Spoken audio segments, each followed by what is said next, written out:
Hi friends, నా పేరు హేమంత్. మీరు చూస్తున్నారు ఎస్హెచ్కే క్యూరియస్ హ్యాండ్.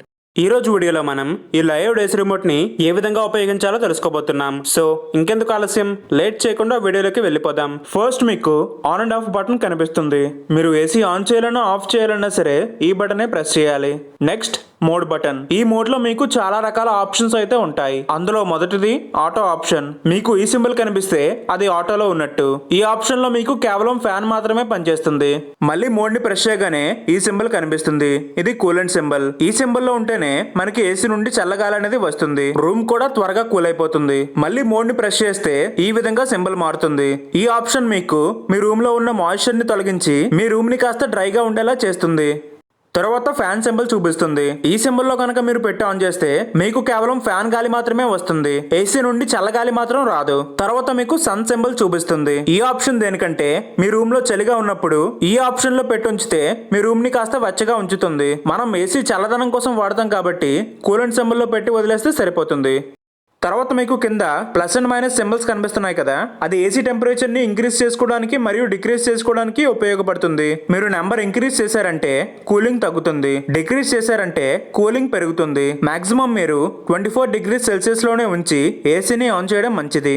తర్వాత మీకు ఫ్యాన్ బటన్ కనిపిస్తుంది. దాన్ని ప్రెస్ చేస్తే మీకు ఆటో మోడ్ లోకి వెళ్ళిపోతుంది. ఏసీ ఫ్యాన్ స్పీడ్ ని దానంతటదే అడ్జస్ట్ చేసుకుంటుంది. అలా కాకుండా ఏసీ ఫ్యాన్ స్పీడ్ ని మాన్యువల్ గా మనమే ఇంక్రీజ్ మరియు డిక్రీజ్ చేసుకోవచ్చు. ఇక్కడ మీకు 3 పాయింట్స్ కనిపిస్తున్నాయి కదా, అంటే మీ ఫ్యాన్ ఫుల్ స్పీడ్ లో ఉన్నట్టు. తర్వాత ఈ ఆప్షన్ దేనికంటే సైడ్స్ లో గాలి రావడానికి. అండ్ దాని కింద ఉన్న బటన్ ని ప్రెస్ చేశారంటే మీ ఏసీ రెక్ అనేది పైకి మరియు కిందకి మూవ్ అవుతూ ఉంటుంది. దీంతో పైకి మరియు కిందకి కూడా ఏసీ గాలి అనేది బ్లో అవుతూ ఉంటుంది. తర్వాత ఎక్స్ ఫ్యాన్ లో పెట్టి ఆఫ్ బటన్ నొక్కారంటే కంప్రెసర్ ఆగిపోతుంది. కానీ ఏసీలో ఉండే ఫ్యాన్ మాత్రం 10 నిమిషాల వరకు తిరుగుతూనే ఉంటుంది. తర్వాత ఆప్షన్ టెంపరేచర్. ఈ ఆప్షన్ మనకి టెంపరేచర్ ఇంక్రీజ్ మరియు డిక్రీజ్ చేసుకోవడానికి ఉపయోగపడుతుంది.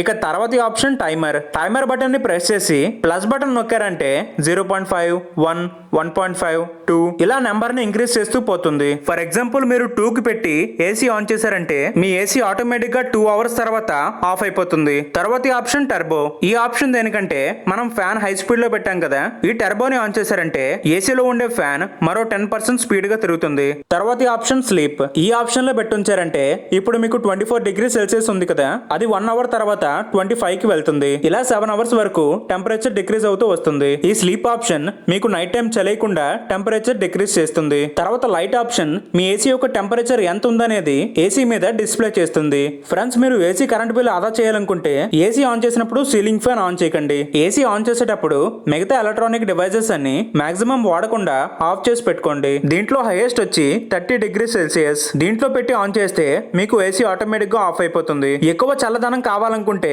16 డిగ్రీ సెల్సియస్ లో పెట్టాలి. ఏసీ ఎప్పుడు కూడా 24 డిగ్రీ సెల్సియస్ లో పెట్టుకోండి. ఇలా ఏసీ బిల్ ని తగ్గించడానికి చాలా టిప్స్ ఉన్నాయి. ఈ టాపిక్ మీద సెపరేట్ గా ఒక వీడియో చేద్దాం అనుకుంటున్నా. ఆ వీడియో మీరు మిస్ అవ్వకూడదు అనుకుంటే మన ఛానల్ ను సబ్స్క్రైబ్ చేసుకొని పక్కనే ఉన్న బెల్ ఐకాన్ ని ఆల్ లో పెట్టుకోండి. Thanks for watching. జై హింద్.